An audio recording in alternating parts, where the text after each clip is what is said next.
It's just a normal Sunday for me, chilling in the house with my kids, watering my plants, and focused on me. And I decided on this good day that I was going to go ahead and open up my TikTok, and first thing that I see is this terrible story of this young girl and how she was unalived by her 36-year-old baby daddy, and mind you, she's 16. I almost couldn't eat my Waffle House, but it was good and it was busting, so I ate it. I got some Smoothie King too, you guys. But I want to talk about this, so that's what we finna do.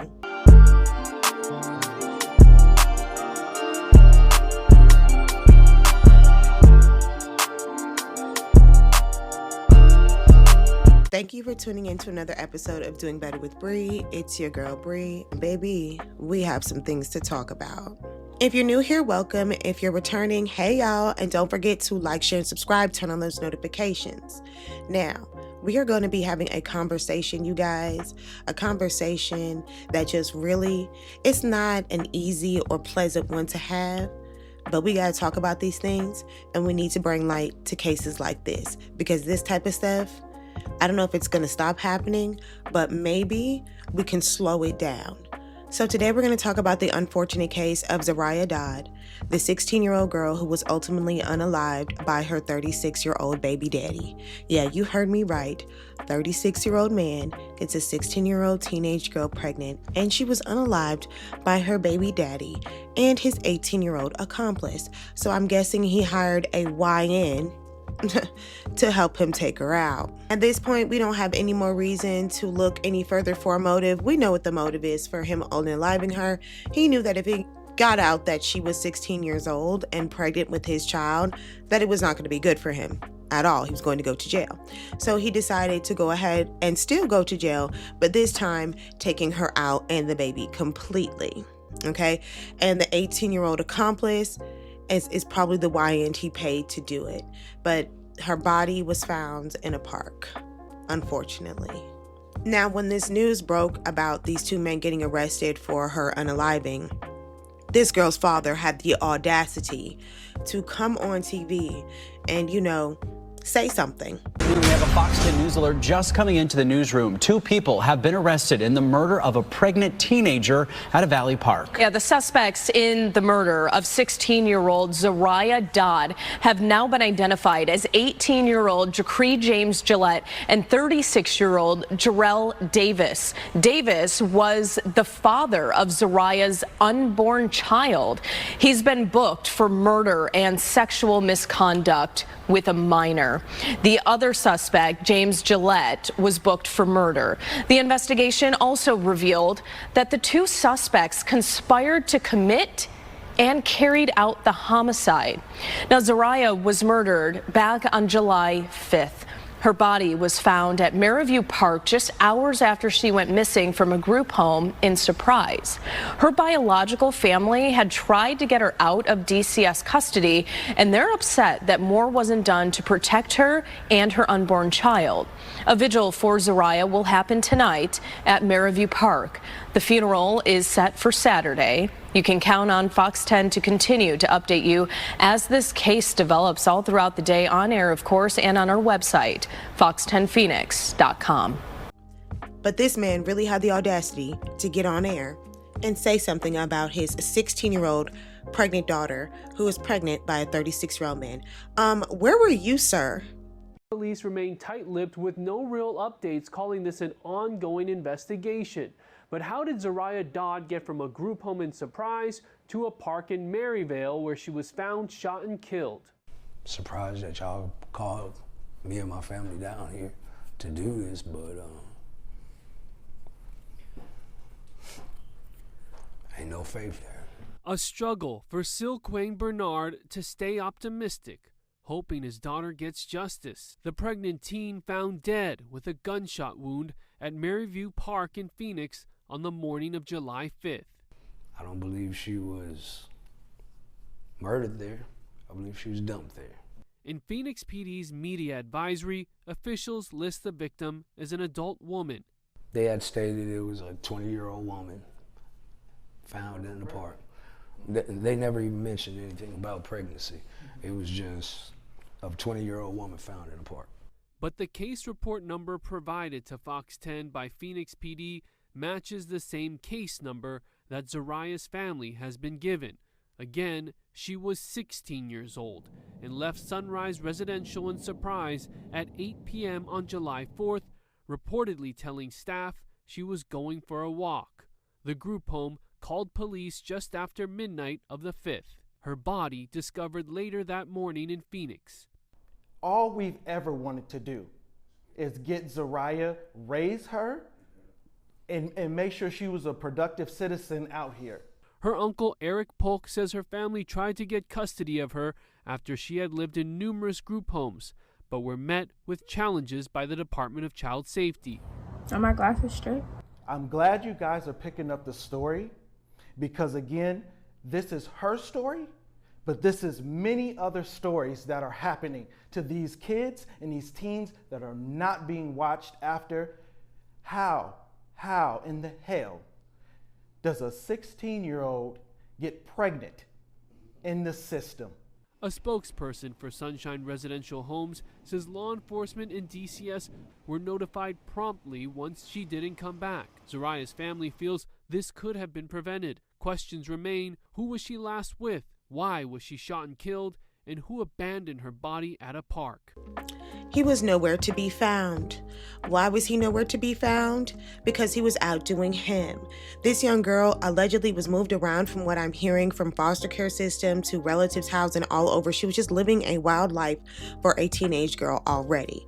She, at this point, was just a product of her environment when you do not have a certain type of father. The hard part for young girls are the girls who have fathers, but those fathers are avoidant. The girls who have fathers that they know who they are, they're there when they feel like it, they're not really providers or protectors, they're just around. And a lot of times they are around out of guilt. Their mother, their sisters tell them, you made this baby, you need to be there, you need to show up, you need to be available for this child that they ultimately did not want and will treat as such. So the trauma continues. And it begs the question, do you think that children who have those type of parents are better off with just not having the parent? Because honestly, having a father and hearing a girl complain about how she does not have a father, it feels like you're in the same situation, but you're not. You technically have a father who's there sometimes, decides to be involved when he feels like it, and will act like he loves you for pictures, photo ops, family functions. But when you really need something, when you're genuinely in a bind, is that man there? Or does he play like he's too busy with his other family sometimes? Or that he's too busy working? Or whatever his excuse is, did you ever genuinely feel like this man really had your back? And the truth is, for a lot of girls who do have their fathers in their lives, they don't feel like that. See, not every girl gets that perfect fairy tale super dad feeling where he just spoils you and loves you and protects you and provides for you and makes sure that no one ever causes any harm to you. A lot of girls have YNs for daddies. They act like the YNs. They want to be cool like the YNs. And they ultimately treat their daughters like how they treat their relationships, avoidant and attached. Like they're around when they want to be around, when they can be around, but don't get to asking them for too much because they might avoid your ass. They might start leaving your ass alone. You know what I'm saying? And I'm sure a lot of girls have dealt with that. Have you ever asked your father for a major lump sum of money and he tells you he'll think about it or he'll see what he can do, and then you just never hear from them again? Can you tell your father, like, living with your mom is kind of hard and you think that maybe I should come live with you, and he'll say, well, I'm not ready for that right now, or I've got to check and see what I've got going on, or I don't have any space for you. There are a lot of girls that have that situation where the other parent just feels like that's the other parent's responsibility, aka the mother. And on top of that, where was the mom? Where was her mother? And then I just get there and I say, I don't want to mother blame. She's probably working 2 to 3 jobs, probably to provide for this young lady and maybe any other siblings that she had. It does not seem that she grew up in an affluent area. I'm not saying things like these don't happen in affluent areas, but somebody probably would have caught on a lot quicker when their 16-year-old daughter starts messing around with an older man. Like, I don't know. This woman really just had to tap into it because she had space and opportunity. Her mom wasn't watching and her dad was really not around. And so it left her as prey. And young women in that situation are always prey to deceitful, nasty ass men. They have a thirst for a woman's flesh, to feel her, to consume her, that it takes over their mental. And when they cannot get with a woman their age, because it requires work, it requires money, it requires them to be more than just a dumbass, you know what I'm saying? That's too much for them. That's too much for them, and they can't handle it, and they start to look for prey. For girls in hard situations, girls that feel like they just need love and to be protected. And that's why we steady scream, protect our girls. And when these girls are left alone and they are left to be prey, that is exactly what they become. Men will use whatever tactic they have in their arsenal to try and get her to let them draws down. And them young girls, they just want to feel something. They want to feel love. They want to feel like all them damn movies keep promoting that Cinderella love story from an older handsome gentleman or whatever that just comes in and saves the day. And in the reality, a lot of them are going to run away from their responsibility and leave your ass right there with their offspring. This young girl did not deserve that. Was she maybe not the smartest in the bunch when it came to using discernment and, judging a book by its cover, or I don't know, just sensing like maybe I should not be doing this at such a young age? Maybe not, but that's because we got to blame the parents. Where the fuck were the parents? Mom's probably working, like I said, and dad is off doing him, probably with his other family. With these guys, it's usually always another family. Okay, I'm telling you, some girls go by the wayside because a man has multiple families out here and they could not keep up with these girls. I remember taking in 2 young girls of my own who were put out of the homes by their own mothers due to their substance abuses or, their stress or whatever it might be. And they called their fathers, and the fathers pretty much told them, I can't do anything for you right now. I can't help you right now. You're going to have to figure this out on your own. And so it takes certain people in your community like myself to, see a need, feel a need, and say, you know what, you can come stay with me. You're young. We'll talk about it. We'll figure out a plan. And then come up with a game plan for this young child, this young girl. You know what I'm saying? And it's something like you feel compelled to do because either you know what it feels like or you never want to know what it feels like. When I see stories like this, it really triggers me. Because I do have my father in my life. But have we always had the best relationship? No. But did he give me advice? Yes, he was there to give me advice. Whether I took it or not, that was up to me. But I never necessarily felt 100% alone. Like he just did never not have my back when it came to certain situations. I feel like he might not have known how to handle them, but never just not had my back.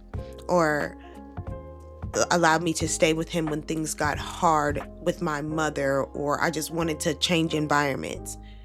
And to girls that are in that situation, we're praying for you because we know that you really just want love and someone to be there for you.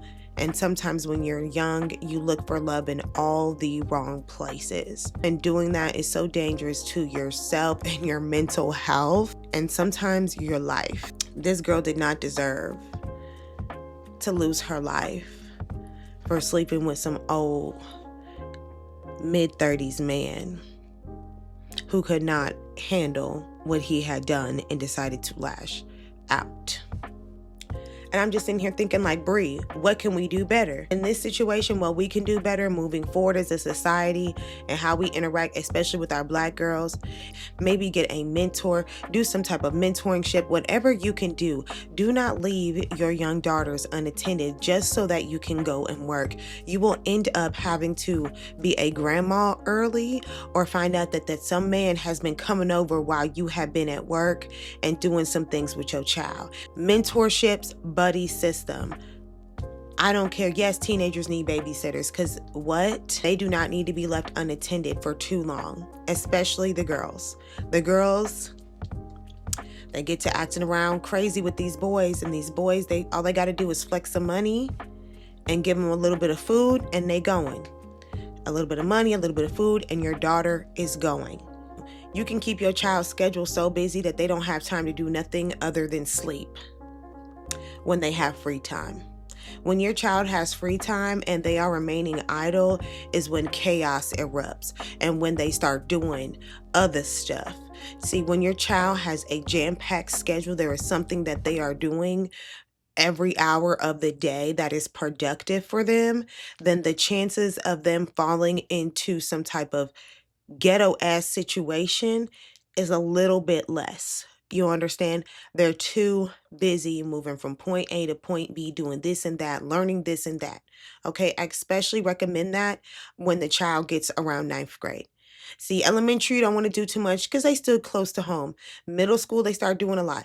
Soon as that child hits 9th grade, they don't need to have any time where they just sitting at the house on the game. They don't need to have any time where they just sitting at the house playing BSing unless that is scheduled, free, and off days. That literally prepares them for the real world. In the real world, we don't get to just sit on our behind whenever we feel like it. The average American has 2 to 3 jobs. They getting off one job and they DoorDash, and getting off another job and they doing the Uber. Like, these kids are going to have to learn to not be lazy. And the problem is that they are so lazy. And when they're lazy, they're idle, they get into stuff, and it leads down a deep, dark hole. And it's just, it never ends. And once they are allowed to go down that hole, it's so hard to reel them in. As soon as that 9th grade year hits, to be taking their ass and getting them involved in every free volunteer community activist program, sports, whatever your pockets can afford. There are free programs out here.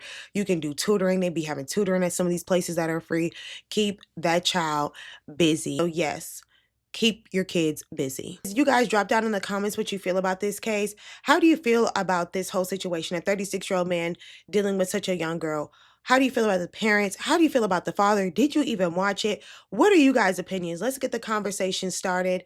We're not going to necessarily keep up with this case full blown, but this is something that needs to be talked about. These men messing around with these young girls and what we can do in our time as women to try our best to prevent it, because we can only do so much. We can only do so much, you guys. We can only do so much. But we can have the conversation. You can talk to it with another woman and she can maybe start side-eyeing certain situations. We start working together. Whatever we have to do to protect our girls, we protect our girls, baby. And like I always say, don't forget to do 1% better a day. Get your bag and stay out the way. Until next time, you guys. And don't forget to like, share, and subscribe. I am a new channel and I do appreciate your support.